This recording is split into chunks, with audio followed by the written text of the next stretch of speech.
Non veg खाणाऱ्या प्रत्येकाला आवडते ती म्हणजे फिश थाळी किंवा मासळी थाळी। नॉनव्हेज खाणाऱ्या प्रत्येक खवय्यासाठी आज आपण एक मस्त मासळीचा रस्सा किंवा फिश करी आणि मस्त एक फ्राय बघणार आहोत। हॉटेल किंवा रेस्टॉरंटमध्ये मस्त लाल भडक रंगाचे चमचमीत आणि छान चवीचं होण्यासाठी काही सिक्रेट मसाले वापरले जातात। आज या सगळ्या गोष्टींचा उलगडा या व्हिडिओमध्ये मी तुमच्यासोबत शेअर करणार आहे।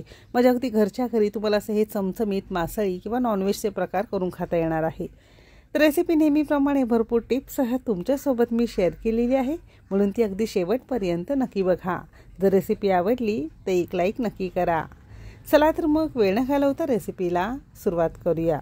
सर्वप्रथम इथे आपण रावस माशाचा रस्सा बघणार आहोत। एकदम चमचमीत आणि हॉटेल सारखा तयार होतो। तर त्यासाठी साधारणतः अर्धा किलो प्रमाणात आपण इथे रावस घेतलेला आहे। तसं बघायला गेलं तर रावस माशाचे बरेच प्रकार आपल्याला मासळी बाजारात किंवा बाजारामध्ये उपलब्ध मिळतात। तर आपण घेतला असा हा मोठ्या आकाराचा रावस, त्यातले तुकड्यांमध्ये अर्धा किलो आपण ही मासळी घेतलेली आहे। तुम्हाला हवं असेल तर याऐवजी तुम्हाला जी आवडेल ती फिश करी अगदी सेम पद्धतीने सेम प्रमाणात आणि सेम जिन्नस वापरून तयार करू शकता। तर बाजारातून आणल्यानंतर नळाखाली आपण स्वच्छ धुवून घेतलेला आहे। आता तुकडे तुम्ही तुमच्या आवडीनुसार लहान मोठे मध्यम आकाराचे करू शकता। अर्धा चमचा किंवा चवीपुरतं मीठ घेणार आहोत। अगदी पाव चमचा यामध्ये आपण हळद घेणार आहोत आणि 2 चमचे कोकमाचा आगळ घेणार आहोत।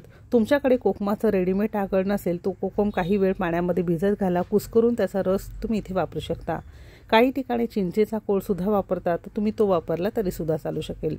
आता ही सगळी जिन्नस माशांना चांगली आपण चोळून घेणार आहोत आणि साधारणतः 10 मिनिटांसाठी बाजूला ठेवून देणार आहोत। याऐवजी तुम्ही पापलेट, सुरमई किंवा राणी मासा असेल, कोळंबी असेल, बोंबील असेल, अगदी सेम पद्धतीने मॅरिनेट करून हा रस्सा तयार करता येईल। आता हा रश्श्यासाठी मस्त एक वाटण तयार करणार आहोत, जे कच्चं असतं, अजिबात त्याला भाजावं लागत नाही। आता हे हॉटेल सारखं वाटण बनवण्यासाठी सगळ्यात पहिल्यांदा इथे आपण एक मध्यम आकाराचा कांदा रफली किंवा मोठा चिरून घेतलेला आहे।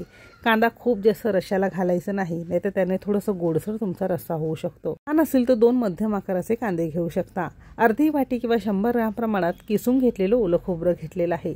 सोबतच 15 ते 20 लसणाच्या पाकळ्या, 2 इंच आल्याचे छोटे तुकडे करून घेतलेले आहे। आता ही दोन्ही जिन्नस खूप जास्त घालायची नाही, ना तर लसूण आल्याचा खूप जास्त उग्र फ्लेवर तुमच्या रश्श्याला येतो। सोबतच एक हिरवी मिरचीचे तुकडे घेतलेले आहेत आणि 2 ते 3 चमचे कोथिंबीर आपण इथे देठांसहित घेतली आहे। आता हे वाटण करत असताना शक्यतो पाण्याचा उपयोग करायचा नाही। लागलं तर आपण इथे 2 मोठ्या आकाराचे टोमॅटो चिरून घेतलेत। लागेल तसे थोडे टोमॅटो घालायचे, म्हणजे टोमॅटोला स्वतःचं पाणी सुटतं आणि वाटण सुद्धा तुमचं चांगलं बारीक होतं। तर सुरुवातीला फक्त वाटण आपण असं हे फिरवून घेतलंय। थोडं मोठं वाटण झालं की यामध्ये 2 मोठ्या आकाराचे टोमॅटोचे तुकडे घातलेले आहे आणि अजिबात पाण्याचा उपयोग न करता असं हे तुमचं मासळीसाठी वाटण तयार झालेलं आहे। आता हे वाटण तुम्हाला जर स्टोर करून ठेवायचं असेल तर थोडंसं पाणी घालून तुम्ही फ्रीजमध्ये हे स्टोर करून ठेवू शकता। आठवडाभर डीप फ्रीजमध्ये अगदी व्यवस्थित राहतं।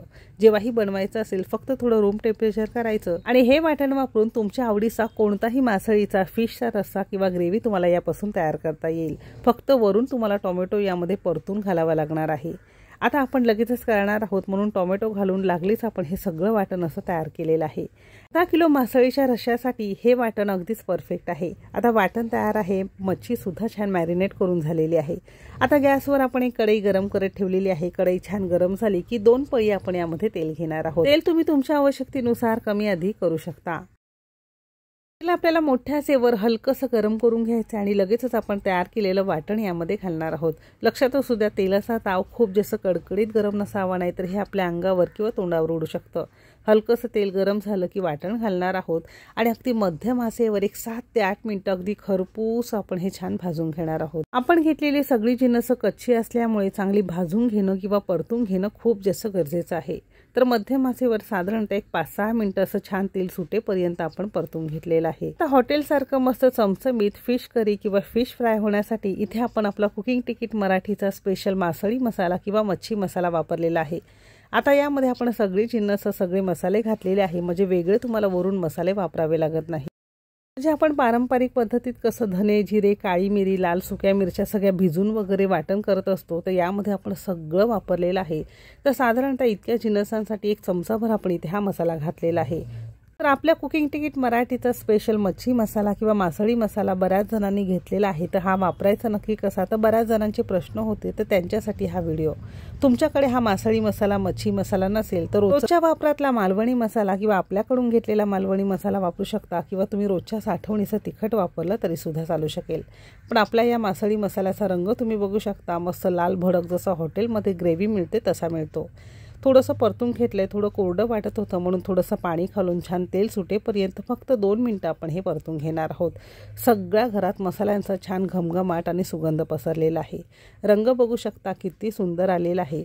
ते इतक्या ग्रेव्हीसाठी 1 चमचाभर अगदी परफेक्ट आहे. असं छान तेल सुटू लागलं की यामध्ये मॅरिनेट केलेली मासळी घालणार आहोत. मगाशी सांगितल्याप्रमाणे तुम्हाला जी आवडेल ती मच्छी किंवा मासळी सेम पद्धतीने मॅरिनेट करून असं हे तुम्ही यामध्ये वापरू शकता. तुम्हाला जी हवी ती मासळी या मसाल्यापासून तुम्ही तयार करू शकता. मसाल्यांमध्ये 1-2 मिनिटं थोडंसं आपण परतून घेतलेलं आहे, म्हणजे याला छान तेल सुटेल, आतपर्यंत सगळे फ्लेवर्स मसाले मुरले जातील आणि मासळीच्या ग्रेव्हीला रंग आणि मस्त चव येते. थोडंसं तेल सुटू लागलं की आवश्यकतेनुसार यामध्ये साधं पाणी आपल्याला घालायचं आहे. मच्छीला शक्यतो साध्या पाण्याचाच उपयोग करायचा आहे. आता मोठ्या सेवर याला एक साधारणतः 2 ते 3 मिनिटं आपण छान उकळून किंवा 1 उकळी आणणार आहोत. तुमच्याकडे जर मॅरिनेट करण्याकरता आगळ नसेल तर कोकम वरून तुम्ही 2 ते 3 साली घालू शकता.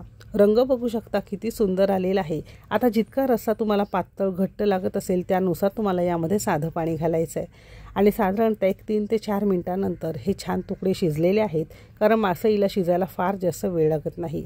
रस्सा बघू शकता मस्त लाल भडक रंगाचा जसा विकत मिळतो अगदी तसाच तयार आहे. आता सेम कुकिंग तिकीट मराठीचा मच्छी मसाला वापरून तुम्हाला जी हवी ती मासळी फ्राय सुद्धा करू शकता, म्हणजे रश्श्यासाठी आणि फ्रायसाठी दोघांसाठी तुम्ही हा वापरू शकता. फिश तंदूर वगैरे करताय तर त्यासाठी सुद्धा तुम्ही हा मसाला वापरू शकता. इथे आपण साधारणतः 8 ते 10 हलव्याचे तुकडे असे हे मस्त कापं करून चिरून घेतलेले आहे. आवडीनुसार तुम्ही तुकडे करून घेऊ शकता. आता यासाठी हॉटेलसारखा एक मसाला तयार करणार आहोत, तर त्यासाठी तुमचे जितके मासे असतील तर अंदाज घेऊन साधारणतः 2-2.5 चमचे आपण इथे हा आपला मच्छी मसाला वापरलेला आहे. तर यामध्ये फक्त थोडीशी आपण हळद घालणार आहोत. जर नसेल तर नाही घातलं तरी सुद्धा चालू शकेल. 1 चमचाभर आपण यामध्ये आलं लसूण पेस्ट घेतलेली आहे. आलं लसूण पेस्ट नक्की घालायची, कारण चवीला अगदी मासळी फ्राय छान लागते. 1-2 चमचे आपण इथे कोकमाचा आगळ घातलाय. तुम्ही भिजवून चिंच किंवा आगळ घालू शकता. चवीपुरतं आपण इथे मीठ घेतलेलं आहे. आता ही सगळी चिंच सुरुवातीला छान एकजीव करून घेणार आहोत आणि थोडं थोडं पाणी घालून याची छान आपण मासळीसाठी पेस्ट करून घेणार आहोत. तर अशी ही पेस्ट हॉटेल किंवा कोणत्याही ढाब्यामध्ये रेस्टॉरंटमध्ये तयार केली जाते आणि ह्या तुम्हाला जी हवी त्या मासळीला तुम्ही ही पेस्ट लावू शकता. तर असा तुम्ही रंग बघू शकता किती सुंदर आणि मस्त खमंग सगळ्या घरात सुगंध पसरलेला आहे. आता ही पेस्ट आपण आवश्यकतेनुसार या मासळींवर लावून घेणार आहोत. कोळंबी फ्राय कोळंबी तंदूर असेल, बांगडा फ्राय बांगडा तंदूर असेल, सुरमई तंदूर असेल, कोणत्याही प्रकारच्या रस्सा आणि फ्रायसाठी तुम्ही हा मसाला सेम पद्धतीने वापरू शकता. मच्छी मसाला तुमच्याकडे नसेल तर साठवणीचा मालवणी मसाला कोणताही तिखट तुम्ही यामध्ये वापरू शकता. फक्त पावडर फॉर्म मध्ये मसाले यामध्ये तुम्हाला वापरायचा आहे. फिश रोस्ट किंवा फिश तंदूर वगैरे करताय तर त्याला सुद्धा सेम पद्धतीने हा मसाला वापरून 15-20 मिनिटं चांगलं मॅरिनेट करून तुम्हाला रोस्ट किंवा त्याची तंदूर सुद्धा करून खाता येईल. छान मॅरिनेट केल्यावर 15-20 मिनिटं आपण असंच ठेवून देणार आहोत. 15-20 मिनिटांनंतर साधारणतः 4 चमचे आपण इथे तांदूळाचं पीठ आणि त्यामध्ये 2 ते 3 चमचे बारीक रवा घेतलेला आहे. एक तर तुम्ही रवा फ्राय किंवा तवा फ्राय दोन्ही पद्धतीत सेम पद्धतीने करू शकता. थोडंसं यामध्ये आपला मच्छी मसाला घातलेला आहे आणि अगदी चिमूटभर मीठ सुद्धा आपण यामध्ये वापरलेलं आहे. छान एकजीव करून घेणार आहोत आणि जी मासळी तुम्ही मॅरिनेट करत असाल ती अशी छान यामध्ये घोळवून घ्यायची आहे. असं एक करू शकता किंवा सगळं असं हे लावून तुम्ही एखाद्या ताटावर काढून ठेवू शकता. तुम्हाला जी आवडेल ती मासळी अगदी सेम पद्धतीने तुम्ही ही फ्राय करून खाऊ शकता. असं लावून घेतले. तव्यामध्ये चांगलं तेल कडकडीत गरम झालेलं आहे. सगळे एका वेळेस असे हे पसरून घालू शकता किंवा 2 ते 3 एका वेळेस तुम्ही तळून घेऊ शकता. तुम्हाला जसं आवडेल तसं तुम्ही करू शकता. तर असं हे रवा फ्राय आपण एका बाजूने करून घेतलेला आहे.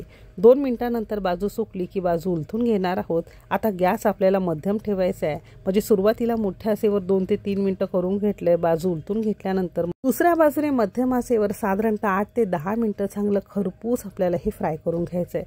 हवं असेल तर तवा सगळीकडून असा हा फिरवत आपण करून घेणार आहोत, म्हणजे सगळ्या मासळीला छान याची ऊब लागेल आणि सगळीकडून एकसारखी ही तळली जाईल. तर अगदी साध्या सोप्या पद्धतीत घरगुती मसाल्यांमध्ये असा हा मस्त रवा फ्राय तुमचा चमचमीत तयार झालाय. असं हे रावसाचं फ्राय तुम्ही एकदा नक्की करून बघा. याच पद्धतीने कोणतीही मच्छी अगदी सेम पद्धतीने तुम्हाला तळून खाता येईल.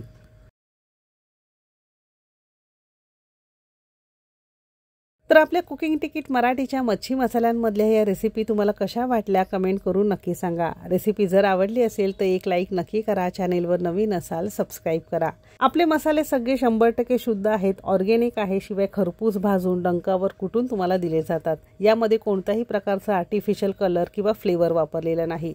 ज्यांना कोणाला आपले मसाले घ्यायचे असतील तर डिस्क्रिप्शनमध्ये माझा व्हॉट्सअप नंबर दिलेला आहे किंवा एक लिंक दिलेली आहे, त्यावर क्लिक करून डायरेक्ट तुम्ही आमच्याबरोबर व्हॉट्सअपला कनेक्ट होऊ शकता आणि आमच्याकडून हे सगळे मसाले अगदी फ्री डिलिव्हरी ऑर्डर करू शकता। चला तर मग भेटू एक मस्त आणि जबरदस्त रेसिपी सोबत। तोपर्यंत मस्त खा आणि स्वस्थ रहा।